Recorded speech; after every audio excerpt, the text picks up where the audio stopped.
Bro, I can't see my screen, man. I think my back just... It's a little bit huge. If I can say so myself. Hey guys, Mr. Pokke here, back with another video. Today, once again, we're back with the tier list for version 1.3 featuring DPS, support, and sustain, right? As I've done it in the previous 1.2 tier list for DPS, support, and sustain, I'm gonna be hosting with my very friendly Twitch chat over here. Just like our previous tier list, I'm gonna be establishing some grounds for the tier list where we're gonna set up our parameters, we're gonna set up our statements so that people know exactly what this tier list is for. And another thing is that instead of constructing the tier list from scratch, we will be essentially adjusting the tier list back from the original version 1.2 version, right? So that we wouldn't spend like 5 hours on the tier list, right? So this is going to be a lot quicker. So we'll just be changing and moving things around from version 1.2 to version 1.3, and we see if there's any new things, new developments, right? New interesting conversations that I'm going to be seeing you guys down in the comment section or in my Discord at discord.gg/pokesvillage, right? So without further ado, let's just jump straight into today's content.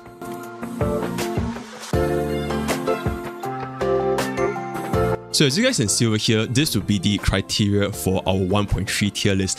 There is some slight adjustments, but for the most part, it is still exactly the same as my 1.2 as well as 1.1 tier list. This tier list is targeted for the free-to-plays as well as newer players. This is not a DPS ranking tier list. This is not meant to be taken at 0-turn MOC cycles. This is not a waifu or husbando tier list. Essentially what this tier list is, it is providing the players the best investment values, especially for the new players. So all of my tier lists, usually it will be split into between 3 categories: DPS, support, and sustain.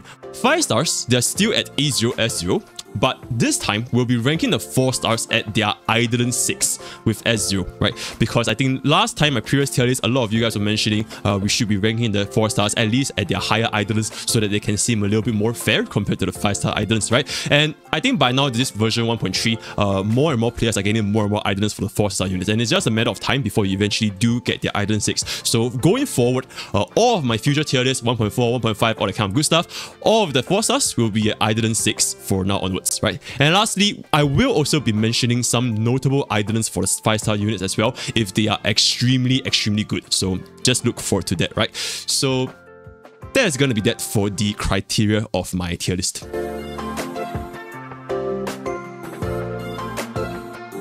So as you guys can see over here, this is gonna be our version 1.2 TPS tier list from back in the days, 3 weeks ago, and these were around roughly where the units stand, right? Today, we're gonna be essentially moving them around into their new categories after factoring in their Eidolon 6 or after factoring in like the new enemies or new units, maybe displacing some of the old units to like a new tier, right? So without further ado, here's how we're gonna go about doing it, right?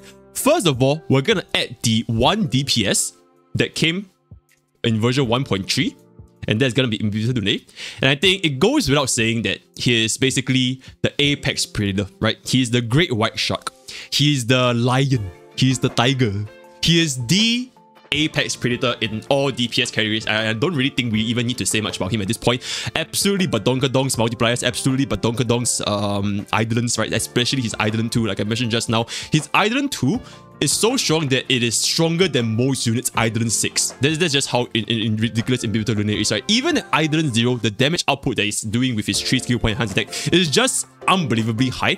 And like I mentioned in his own unit guides as well as hype watch analysis, all that kind of good stuff, I think miHoYo went around and tried to balance out this high multipliers by increasing his skill point consumption. So probably the developers are thinking, okay, because he uses so much skill points, players wouldn't be able to use this 3 skill point attack every single turn. But as we have seen from all the proper team buildings, that is simply not true, right? You can go ahead and use 3 skill point based attacks every single turn as long as you build the right team.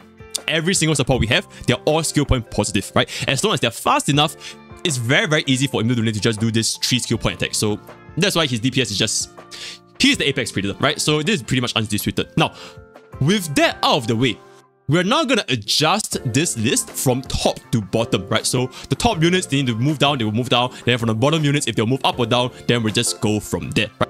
investment for investment, Imbibitor Lune just does way more than Seele. Like, if you were to invest 10k stamina and they have to like 70 crit chance and 200 crit damage, Imbibitor just does way more. So I don't think Seele is gonna be here anymore. So I'm just gonna drop her down. I feel like they can still be in S tier, not because they do like insane amounts of damage, right? Because remember, the criteria for this tier list is, it is not a DPS ranking, it is like the best investment value. So in terms of absolute best investment value for DPS perspective, then it's still gonna be Imbibitor, right? So that's kind of why Seele kind of popped off over here. Seele was the best investment value if players just want to brute force something and smash their face through the content, right? Just invest everything in Seele and get hurt. Now Imbibitor basically does what Seele does, but better. I think Kafka and Blade, they're still pretty decent in their investment values, right? She's still gonna be there to provide your DOT comms, and Blade is just such an efficient DPS. She doesn't need attack crit damage gears, so the entire whole chunk of HP gears you can just give it to him. Very, very easy to gear. Doesn't rely on a lot of supports, right? The only real support that you benefit from is Bronya, but even if you don't have Bronya, he's still completely viable by himself. He's just that flexible. So very, very low investment unit. Alright, you guys start thinking Jingyuan is staying A tier, you guys are gonna be in for a rude awakening, right? But okay, let's aside. Okay guys, do we have any violent objections for Blade and Kafka at S tier? They are S tier, but they're just not as S tier as Imbibitor Lune. No, we're not gonna say no objections. Huge poggers. Alright. S tier settled. That was quick. A tier. Okay, Seele is gonna be A tier. I'm not gonna be joking Seele to be here. Alright, I'm not gonna join the BZ. Whoa! Whoa! I'm just kidding, guys. Yeah, but he's definitely not gonna be A. Even Welt, I don't think he should be A anymore.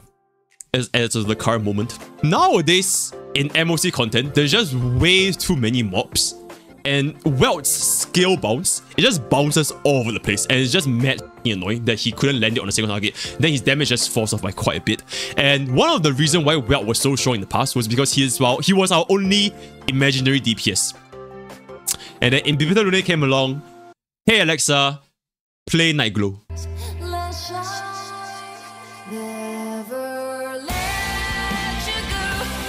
We'll bump them down tier by tier. We're not going to drop them all the way down to the bottoms of the earth, right? We're just going to bump them down tier by tier. So for now, we're going to stick them in B. I do believe that E6, because this was easier, guys. This was easier. I do believe that E6 QQ can pretty much go up here. Yeah, she can just stay here for a while. I think these two are the only two units worthy of A tier, not gonna lie. Oh, right, Clara. Okay, but it's tier by tier. I don't want to like jump all the way. But yeah, if I was gonna, when we reach Clara, we're definitely gonna be placing Clara up here. Maybe even here. Maybe. But she's definitely not gonna be anywhere less than A. But tier by tier, guys. Tier by tier. Tier by tier. Yeah, I'm feeling only those two as well. Okay, so A is settled, right? Okay, we do this first. Is A settled? Are we good with A? Okay. E6 QQ better than Seele. Okay, guys. I actually don't agree with that statement. I don't feel E6 QQ. Okay, and this is from like my personal experience playing E6 QQ as well, right? A problem that I had with E6 QQ, and this is the annoying problem. This is a very, very annoying problem that I had, is that you can't determine like consistently how much skill points you're gonna spend on her turn. Because the moment she hits 4 of a kind, you can't spend any skill points. So for example, your QQ could just be like at No's house, and then let her ally go a turn, ally go a turn, ally go a turn. And then by the time it reaches QQ's turn, you saved up all your skill points for like a massive gazillion damage. And then QQ just gets 4 of a kind. So now you have 5 skill points that you just completely wasted with like nowhere else to go, right? You've ate so much and you can't shit anywhere. 吃饱没事做, right? So that's one problem that I had with E6 QQ. And in fact, at any Idolets, I had this problem. Whereas with Seele, I don't really face this. Seele is very, very easy to use. I know exactly when I want to spend my skill points. I know exactly when I want to buff her, when I want to time my ultimate, when I want to do the big damage. I know exactly when. But QQ, she's just one annoying little that sometimes she spends, she lets you get the skill points off. Sometimes she just don't even let you spend her skill points at all. And then sometimes, the worst of all is when you spend all 5 skill points and you don't even get 4 of a kind. So because of this unreliability factor, I personally don't feel very comfortable playing with QQ as compared to playing with Seele. I think Yanqing is gonna be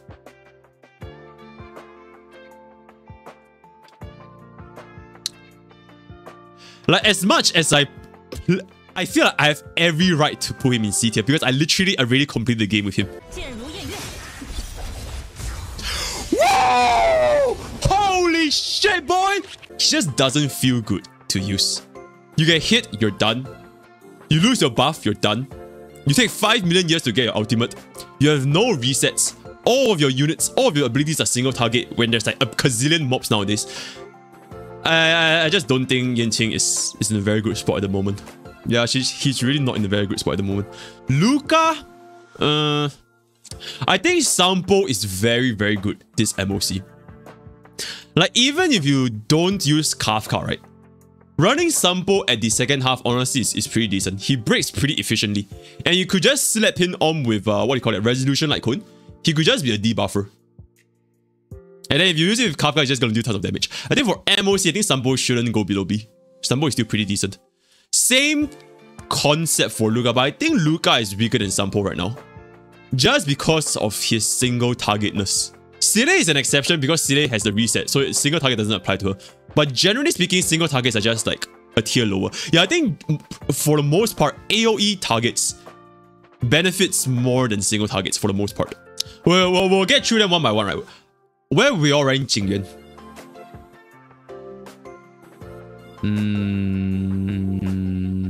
I think we can put him here, right? Because he is still an AoE damage dealer, right? He's still an AoE damage dealer. Lightning Lord is as true, but in version 1.3, we have a lot more mechanics that can help with Jingyuan nowadays. Like, okay, as much as we like to clown on the... We have to admit, we are in the position where, like, you know, like back in, like, your grandpa, your grandma were like, oh, back in those days, we had to walk 20,000 kilometers to reach the school at the top of the mountain with bare feet, right? That was like back in 1.1, right? Back in 1.0, 1.1, 1.2, that was the days. But in 1.3, Fu Xuan and Lynx, they are two very, very good sustain units that kind of fix one of Jingyuan's biggest issue, which is the Lightning Lord getting crowd controlled, right? Lynx, you have an on-demand cleanse, and Fu Xuan just straight up cancels the crowd control. And this makes like Jingyuan, I feel like, a lot smoother to play nowadays. As much as we like to clown him, I think he's not that bad. He's not that bad. So for that, I'm still gonna be putting him up here. He's not gonna go to C, guys. He's not gonna go to C. Dante goes to C. Okay, yeah, okay, let's just admit it. Yeah, Dante goes to C, right? Dante goes to C. Okay, we have come to terms with that. No way QQ is above Jingyuan. I personally disagree. I think QQ is like way stronger than Jingyuan. And there's a very reason for this. There's a very good reason for this. Jingyuan, if you want to make him good, you're essentially sacrificing a slot to be his bitch, right? He needs a bitch. Jingyuan needs a bitch in his life to cleanse him from the crowd controls, because he's a little bitch himself, right? He needs this cleanse. Otherwise, he's just gonna have so much problems. Whereas for QQ, it doesn't matter that much. It doesn't really matter that much. Like, even if she gets crowd control, it's fine. Just wait for her turn, and then she can just spend more skill points again. So yeah. Yeah, and E6 QQ for sure. E6 QQ. Okay, I think the fact that Jingyuan needs his light cone is a pretty valid argument. I think Jingyuan needing his light cone is a very, very valid argument. Which something that most field plays probably wouldn't have. Because think about it this way, the only good erudition icon we have is Before Dawn and Peaceful Day at S5, right? And if you are free to play, you're pretty much not gonna have them. So Jingyuan running like what? Seriousness of Breakfast, Genius, Repose is like... It's pain, it's pain. It's honestly quite pain. Well doesn't need light cone. Seele doesn't need light cone. QQ doesn't need light cone. In Mirror, like all these units in front, they don't need their light cones. Like they don't need any like signature light cone. Like they're fine by themselves. Whereas Jingyuan is like... Ugh. Nah, I'm just kidding, guys. Sampo will never do that damage that Jingyuan does. The thing is, you guys can't think of Sampo as like a main DPS though. He really is meant to be more like a sub DPS. If we do the same argument, like... Okay guys, I've played PvP. I've tried running Jingyuan as a sub DPS. Holy shit, he's like the most dog shit sub DPS in the entire world. Like, he's genuinely the most dog shit sub DPS in the entire world. Like, he wouldn't even achieve a fraction of what Sampo can do as a sub DPS. Like, unironically, If Jingyuan doesn't get his skill points, if Jingyuan doesn't get his bitches cleansing him from this crowd control, if Jingyuan doesn't get the buffs needed to increase his damage, he just falls off a cliff, honestly. Like, Sampo was never meant to be like a main DPS anyways. There's footage of Jingyuan clearing MOC 10 and 2 turns with level 30 breakfast, by the way. Let me guess. Bronya, Tingyun, Yukong.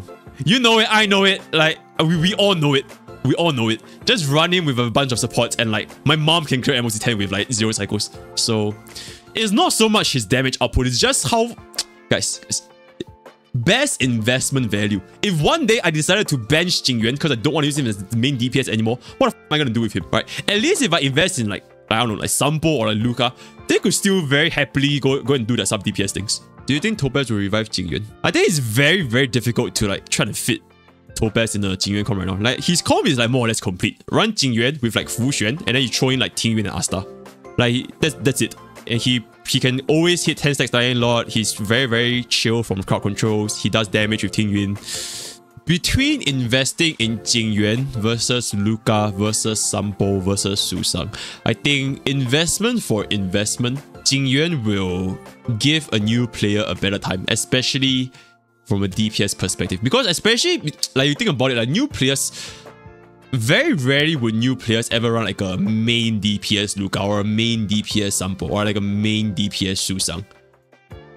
Alright, like, these units, I feel like they are more towards players that are really known, like, okay, I want to play DOT comp, I want to run them as sub DPS, and they're going to do really, really well if I run them as sub DPS, so I'm going to go ahead and raise them. But if I just start out playing the game and I don't even have Kafka, and you throw me any of these 4 units, I will personally raise Jingyuan out of the 4 units here. The 4 units here. Whether is it future-proof, whether is it that's not really part of my concern. You're gonna build Asta and Tingyuan anyways, right? And that's like 2 of the key units on Jingyuan's team. Like, you're gonna run them with Jingyuan anyways. Then what he really needs is just like a Lynx to cleanse him from the crowd control. Like, you compare Asta Tingyuan, right? Compare Asta Tingyuan, like, assuming you're already building Asta Tingyuan, who will do more damage? Jingyuan, Luca, Sampo, Susang. I think hands down in this comp, Jingyuan is gonna pretty much come out ahead. Like, there's no way you run Jingyuan alone anyways. There's no way you don't build an Asta. I've said it in all my account reviews. If you guys don't build Asta, you're kind of breaking yourself. And if you guys have a Tingyuan and you don't build Tingyuan, you're kind of breaking yourself as well. Are we okay with this? Okay, you know what? I'm gonna put Sampo above Luca. I feel like Sampo's AoE just does a lot more. Susang is just in the only reason why she isn't in C is because she's such an excellent toughness breaker. Like, she can break really, really easily. So I think she don't deserve to be in C. Let's move on to C here. Okay, first of all, I think we can safely say that Himiko doesn't deserve in C. I think even at this point, Herta doesn't really deserve to be in C. Servo, a bit sus. But I think even Servo can outdamage Yanqing and Danheng just because of the AoE and the low cost ultimates. I feel like Himiko needs to go like way higher. Like way higher. Same as Herta, honestly. Yeah, Herta is better than Yanqing, for sure, for sure. As of MOC, as of this version 1.3 MOC, Herta is so fun. If you guys haven't tried playing Herta, try it. If we have to like grind out the stages. No, that's a lot of damage! Okay. Just try it. Where would y'all place E6 Servo? My only gripe with Servo is just that her kit is just all over the place. Like, she has crit, she has dot, she has break effect. It's like, it's kind of hard to find the right direction to build her in. I'm pretty damn sure that the best gear for Servo is still going to be like straight up crit DPS, and we just spam her out like as frequently as possible. So in this MOC, I think Servo is actually pretty decent, considering the fact that we do have a lot of mobs. One of her biggest weakness back in the days is that she's really not good against single target. And that's where Jingyuan kind of shined, because Lightning Lord can hit all her shit in a single target, right? So Lightning Lord kind of shined there. And Servo's damage in one target is really just down bad. But nowadays, because the enemies are always like grouped up, there's very rarely an opportunity that you only fight like a single target. And even if you do fight like multiple targets, there's still gonna be the trotter for you to kill, which Servo can kill pretty easily. So I think Servo is honestly not too bad as well. I don't think Jingyuan is easier to run than Welt and Himiko. For the very simple reason that the majority of his damage is still backloaded. It really just it is what it is. No matter how great his damage output gets, the fact that we have to wait so long for Lightning Lord to come up is just really, really bad. Like, there's never an opportunity where you would want to have a delayed damage than an upfront damage. Like, when was the last time that you wish Lightning Lord came later? Oh man, I wish Himeko just doesn't do a damage now. Let's just do a damage like 5 turns later. Like, there's just never a situation where I would rather have my DPS be backloaded. There's just never a situation like this. So because of this factor though, and not to mention all the crowd control stuff, but even including the crowd control stuff, I think Jingyuan is already not that bad because we do have some sort of like mechanics to mitigate the crowd control, right? We have the links, we have Fu Xuan, and I guess to a certain extent Luo China, all this kind of stuff. So Jingyuan is not as bad as he was back in the days. We have more things to do with his crowd control. But no matter how many crowd control stuff we give Jingyuan, his Lightning Lord is still too slow, dude. Jingyuan doesn't need weakness break to reach height. Will you guys ever run Jingyuan off element? I mean, you could, right? You could force him to be off element. You could force Jingyuan to go and fight in the like 0 lightning weakness. I mean, you could. Like, anything could, but like, why would free-to-play and new players put themselves through this? Whereas if they were to run Himeko, they have an option to use her because weakness break can be done by anybody. You just need to weakness break the enemy. Like, I mean, you definitely could run Jingyuan as an off element. No one is preventing you, but it's just that. But why? Why though? Yeah, and like Jingyuan, one of Jingyuan's biggest strengths is his ability to break shields. Like, his Lightning Lord does. Okay, we give credit where credit is due, right? Jingyuan Lightning Lord toughness bar damage is high. So running Jingyuan on a stage with no lightning weakness is just like, damn. The worst part of Jingyuan is that the kit design is great, but he needs numbers to compensate for his issue. That doesn't really scream that his design is great. His design is ass. The reason why he's not good is because his design is ass. It's not because his design is great. His design is ass because why is his damage backloaded? Why is he not front-loading all his damage like every single other DPS unit? Why? And even if it was backloaded, why is there so many restrictions that can potentially prevent this backloaded damage? And it's not, okay, let's be real here. Jingyuan's Lightning Lord damage is not, say, incredibly high, even against group enemies, right? Because you need to hit the middle target. If not, you will just lose to adjacent multipliers. And then if you were to hit only a single target, you just straight up lose all of your adjacent multipliers. I think his kit is just bad. Okay, we're almost done. We're almost done. Okay, guys, I'm just gonna put R at C first. Right, I'm just gonna, let me wrap this up a little bit. Clara A, Hook is gonna be a C. Physical Trailblazer, I think it can be a C pretty much. Maybe a little bit higher than these two. For investment value, Clara is just so good. For investment, it's like if a new player that just started this game literally just raised Clara, if they just raised Clara, their problems are settled. Wait, their problems are settled if they just raise Clara. Like, she could clean your house, she could do your dishes, she could do your homework, she could kill Jingyuan, she could defeat Yanqing, she could do everything, dude. She just needs to stand there and she basically, the enemies just kill themselves. The only thing she needs is to have a sustain with her. And everybody gets a free sustain, which is Natasha. Like, she just has to stand there menacingly and like people just drop like flies. She's so good to use, dude. And I wish I had a Clara. Clara's really that kind of shit to farm. I mean, you could just farm Musketeer. Or you could just, when in doubt, 4-piece Quantum. Like, 4-piece Quantum really is like, you can just run it on anybody, honestly. Not even kidding. I think Physical Trailblazer is actually not bad. I've seen some pretty chunky Trailblazers, Physical Trailblazers. It's not bad. B tier is that, okay, at this point, B tier is basically average. And I think that's pretty fair. So now this is actually looking like, this is looking somewhat like a bell curve. This is somewhat like a bell curve. So I'm actually okay with this. Okay, guys, I think Yanqing can stay at the top of C tier, guys. I think Yanqing can stay at the top of C tier. He's fine, he's fine. Speaking of my Pokke, Yanqing is mid. He is mid. In fact, he is below mid. He has way too many conditions to fulfill before he can actually get his damage off. It's kind of annoying. And I don't expect new players to ever hit these thresholds. Like, for me, it's not that bad because my support is already pretty decent and my DPS gear is pretty decent. So I could just straight up just 0 cycle clear without taking any damage. So I don't even need a shield with Yanqing. That's for me though. But from a perspective of a new players and free to plays, right?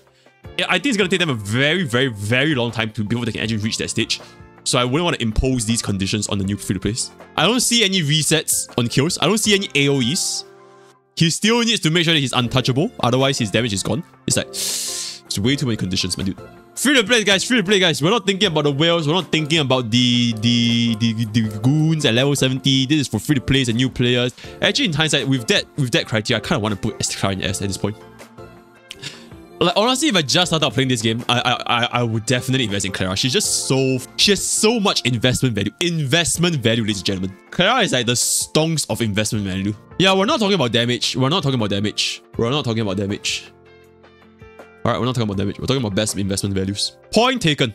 Point taken. I accept your points. I think Welt's utility is up there. Yeah. Point taken. Damage taken, debuff, action value cutting, imprison, good stuff, good stuff. Yeah. Point taken. Because Himeko is just a straight damage milker, right? Just pumping out damage. Mr. Pokke has ranked Jingyuan below Himeko, the universally deemed C tier unit on Pride Win. What is this travesty? Oh, the heresy. I genuinely like Himeko more than Jingyuan, and I genuinely feel that Himeko is a lot easier to slot in around for a new player compared to Jingyuan. Like, the fact that she can be played as a sub DPS already places her more value. Somebody that can double up as a sub DPS will always have more value. It's like her retirement age is already longer than Jingyuan. It's like the moment the next lightning DPS comes out, but at least Himeko can still be there. She literally just need to be there, and when the enemy is weakness broken, boom, 50k, boom, 80k. Like, she's good, bruv. You have oh shit, you have both at E6. Okay, but respectfully, this is E0 though.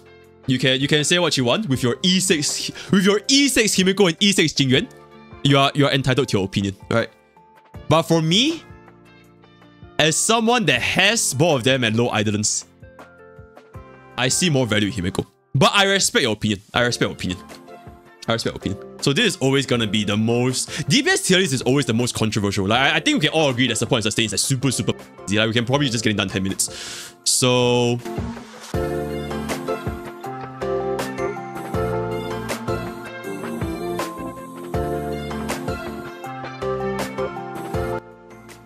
okay, I think this tier list should be pretty straightforward.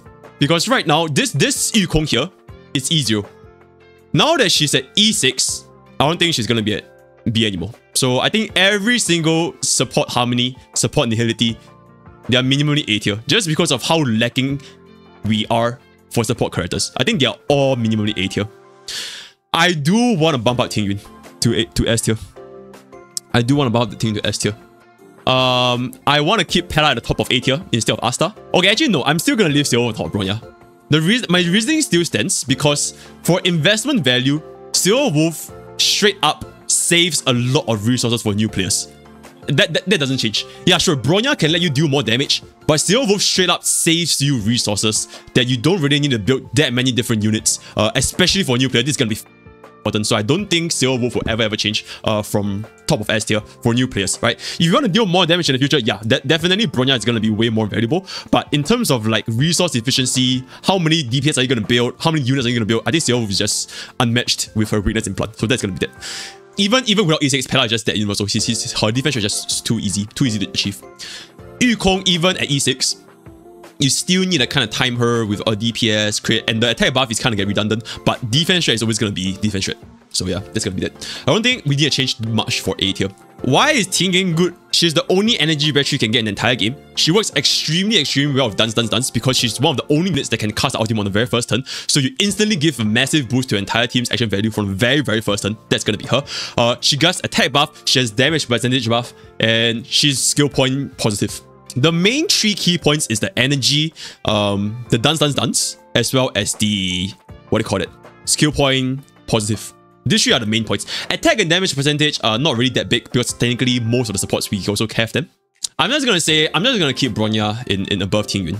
Just for the cleanse, like you guys mentioned, just for the cleanse. And extra turn generally straight up boosts more damage than Tingyun. Like, Bronya is the highest damage increase across any supports across this entire game, because of the extra turn as well as all the damage and crit damage and stuff. Tingyun, yeah, she boosts, but the damage that she boosts is not going to be as strong as Bronya. Attack into Bronya skill into attack combo is like devastating amounts of damage. And usually, Bronya also indirectly helps your unit gain energy, because when your unit goes ahead and uses a skill, that's another 30 energy. Indirectly, right? Indirectly speaking. So Yeah, I think I'm gonna be okay with this.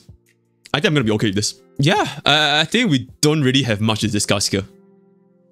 Asta is now at the bottom because E6 Ikong is just really good. Like, she's crit rate buff, crit damage buff for the attack buff.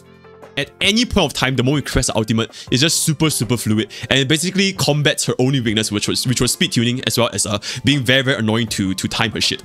But now it's like super chill, and Asta is kind of losing her niche because everyone here can provide attack buff except for the nihility buffers, and the speed buff, comparatively speaking to like a straight up crit damage and crit rate buff, I don't think it's that important, especially when you already speed tune your team to the cycle, right? For example, if you're already at 134 speed, yeah, sure, getting another 50 speed might get you another turn extra faster, but compared to sinking your ultimate with the crit rate, crit damage, and attack frost from Ikong, your DPS just does way more damage, a speed and attack buff, right? So yeah, I think I'm just gonna be chilling here.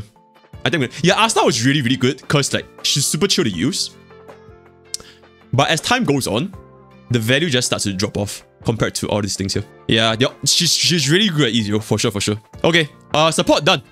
See, that was very fast.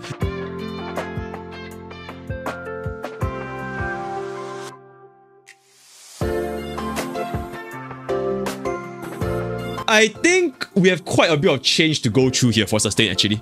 Fusion is definitely going S, no doubt. Lynx is probably around the same tier as Natasha. I personally want to bump much up to B, if not A. Okay, actually now you know what, B. Fire MC, honestly, I think she's still not that great. I think out of all the sustain units here, the unit with the biggest issue solo sustaining is still Fire MC. Agree. Alright, true. Alright, Fire MC is gonna be a C. Alright, so that's gonna be done and dusted. Alright, Lynx. I wanna try to bring more units into the A tier. Yeah, I think she's gonna be A. I don't think she's better than Japar though. Yeah, I think Japar is still here. Bailu, Natasha, much. Ooh, this is a tough one. I personally think Fu Xuan actually is a better sustain than Luocha. She's a better sustain than Luocha, and this is because of the damage mitigation shit. She can prevent situations where there's one-shots, but Luocha can't. Like, for example, if you're a new player, if your support is like, I don't know, 2.5k HP, if they get one shot, they're done, right? Luocha can't save them. If they go from 2.5k to 0, they're done. Whereas Fu Xuan can actually save them. She can actually save them, and she can still save herself because she does have the recovery. So I think Fu Xuan actually does more than Japar as a sustain unit. Not to mention, there's the crit rate buff, there's the max HP buff, there's also the crit damage buff if you get her E1, but we're not gonna get her E1. So yeah, I think Fu Xuan is just a straight up better sustain. Yeah, triple helpful. Yeah, I think this is pretty solid. But Luocha is by no means bad though. I think Luocha is still worthy of the S tier. Right? He's still super responsive. You get a free heal. He doesn't use as much skill points as Fu Xuan. That's a fact. Fu Xuan used to use a skill every single 2 turns. Luocha, if you are good at it, you can pretty much just don't use a skill point at all. And he has the dispel and all that kind of stuff. So I think he still deserves to be S tier. But Fu Xuan just sustains a lot better nowadays. Japar and Lynx, I still want to put Japar at A just because he's Japar. Team White Shield. Japar, if you play him right with ER boots, ER rope speed boots, very high defense, his shield is pretty much just permanent. His shield will just never get broken, and he just draws all the aggression to himself. So even if he gets crowd controlled, it's fine because the teammate doesn't get crowd controlled. Right? Exact same points as the previous tier list, so nothing much to say here. Okay, B tier is where I wanna have to use skill. Like, in fact, much is the only sustain here that has to use a skill, because if you don't use much skill, she's pretty much not gonna be able to sustain. Yeah, sure, she can freeze, but there are enemies with crowd control rest, there are enemies with freeze rest, and all that kind of stuff. If you don't use much skill, she's just not gonna sustain. So one of the highest skill point pressure for out of all the sustain. So there's no way much is gonna be A, right? Let's just get it fact. There's no way much is gonna be A. Whether Bailu can be in A, I want to see what chat says.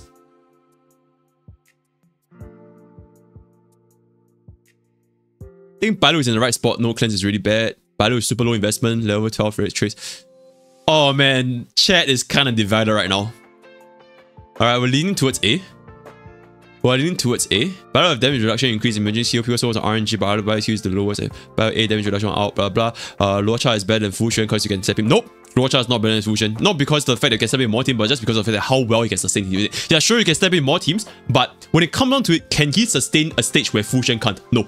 Whereas Fusion can sustain a stage where Luocha can't, right? If you're against, for example, if a new player wants to play MOC9 and they get hit in the face with Crocodile Ultimate with their shitty-ass Luocha and shitty-ass team, they're sure just gonna get wiped. Whereas if they were to fight Crocodile with a Fusion, the entire team is gonna survive. Maybe Fusion dies, but at least they can still clear the stage. So, Fusion can sustain stages where Luocha can't.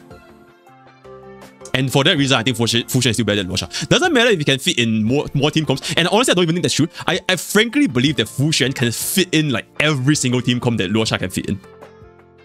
The only difference is just that, okay, sure, Luocha uses the less skill points, right? Then you have more skill points for DPS. But in terms of sustainabilities, I really think the Fusion can just fit into everywhere. Not to mention you get a permanent creep rate buff for like the entire team. There's no way much about it the same tier when Pyro is better than much in every way except for state, except for cleanse. Okay, I think, chat, to settle this silver war, it ultimately boils down into how much value you place on the cleanse provided by Bailu. It ultimately boils down to how much value provided by the cleanse, right? Is a unit having cleanse or not having cleanse an absolute deal breaker when it comes to sustaining your team? Like, if you don't have cleanse, is your entire team gonna pass away and are you just gonna straight up lose the stage? Or is it okay to trade in the cleanse instead for a much bigger heal, damage reduction, and a revive? So that's the trade-off here, right? I get cleanse, but you get damage reduction, higher heals, and revive.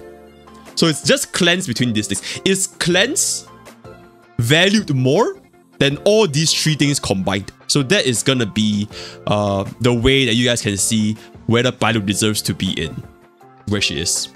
Japart is built different. The reason why Japart doesn't need cleanse is because he's absorbing the cleanse as a preservation unit, right? The enemies crowd control all the time, they're gonna all aim at Japart so that the rest of the team don't get hit with a crowd control as frequently. For example, MOC 10, the two horses, it is much more likely for Japart to get hit by the imprison so that the rest of the team is chill, right? Whereas, for example, for Bailu, right, if you run Bailu with the rest of the team, it is like pretty much equal chance that everybody's gonna get hit with the crowd control, and Bailu can't really like save them from that. Japart is just a chat that he straight up absorbs them. He's a crowd control magnet. So that's why Japart can stay at the top of 8 even without cleanse. That's why. Bailu can just has terrible future value. I think no cleanse is alleviated with immigration, DR, BK. Bailu doesn't need to use skill. That's a very, very good point, guys. Bailu doesn't really need to use skill. You don't really need to be forced to use Bailu skill, especially if your Bailu is with a moral investment. It's not a must. It's not a must to use skill. How many stage can you actually really need cleanse to compare to stage 2? Okay, my experience needing cleanse is gonna be vastly different from the, I would dare say, the free-to-play and low-spender population. I'm at a stage where it's not even whether I need cleanse. I don't even need sustains. Like, you guys saw me doing the kill yesterday. I literally didn't even run sustain and just go all in support and DPS. So I'm not really a very good guy to ask whether do I need cleanse or not. Most players probably won't have E2 in Bibsa. Most players probably needs to run a sustain. Most players probably don't have like super incredible like healer, support, tank, right? So PvP kind of forced me in the situation where I have to be on like even grounds as a low player defender. So from my experience in PvP, I personally found that the majority of the reasons why I failed my run, it is from my units getting killed. It is not so much my units getting crowd controlled. I'm talking about fail, right? Like straight up lose the match. Making sure my unit is alive is more important than my units getting crowd controlled. But that's just my opinion. That's just my experience, right? Maybe some of you guys value cleanse a little bit more, but for me, when I was trying out PvP, for example, right? Very good example. I was trying out PvP with Blade, Lynx, I believe Yukong, and I believe, I don't know who was the last one. It was, I think Asta or something. So I was basically running Blade and Lynx, right? So what happened was, my Blade got hit, but because Lynx can't heal as much as like a Bailu, right? At the moment, Blade was already crowd controlled. But what killed him wasn't the crowd control. What killed him was the lack of heals. And I think this is a problem that most free-to-play or low spenders are definitely gonna feel, especially in the earlier stages of MOC. The reason why free-to-plays and low spenders fail the MOC run is because they simply didn't heal enough, or if their units was a one-shot. Which is kind of also why Fu Xuan is at the top of this, because they can straight up prevent double or triple their units' effective health pool, right? So, because of all these, for me, I would rank Bailu at around A tier. I'm personally gonna seal the tier list, leaving Bailu where she is right now. Okay, I'm gonna leave it as is. Reason being, number one, Bailu technically uses less skill points than March 7th. Not technically, she actually uses less skill points than March 7th, number one. Number two, like what Zack Fair has mentioned, crowd control in a normal stage, unless your name is Jingyuan, it doesn't matter that bad, it doesn't matter that much. Most you just take longer to clear, right? You get frozen, you get entangled, you get imprisoned, you just take longer to clear, right? DOTs, yeah, DOTs hit, but Bailu's Invigoration helps with the DOTs, right? So it is like a non-issue when it comes to survivability. The only exception was back then, in version 1.2, Bailu not having cleanse was a the S because Kafka's dominate was super annoying. If Kafka dominated your main DPS and your main DPS hits your support for 10 million damage, oh boy, it's just really annoying. For 2 turns some more, right? Shout out to my man Tecton. That's exactly what happened when I tried to play MOC on this account, but that's gonna be that, right? So right now, nowadays, crowd control is really not that bad. It's just not that bad. What's really bad is the survival requirements, right? Enemies are hitting harder, right? Have you guys seen Yanqing's ultimate? It's definitely hitting harder than the previous ultimates, right? Double horses, hitting the same dude, crowd control rest. There's more enemies in this game with crowd control rest, freeze rest, all this kind of stuff. So much having freeze HR is also not going to be super reliable. So for all these reasons, I'm going to be dropping Bailu at the bottom of A tier. The reason why I think that Lynx is still better than Bailu is because the cleanse on demand on her ultimate is really flexible. You can use it for so many different situations. And it's not to say like Lynx heal is like completely dog shit as well. So I feel the trade-off for lesser heal in exchange for a team-wide cleanse with a press of a button at any turn is really fucking good. Not to mention the E6 gives you effect rest, gives you max HP, gives you all the kind of good stuff, ENG. So that's gonna be that.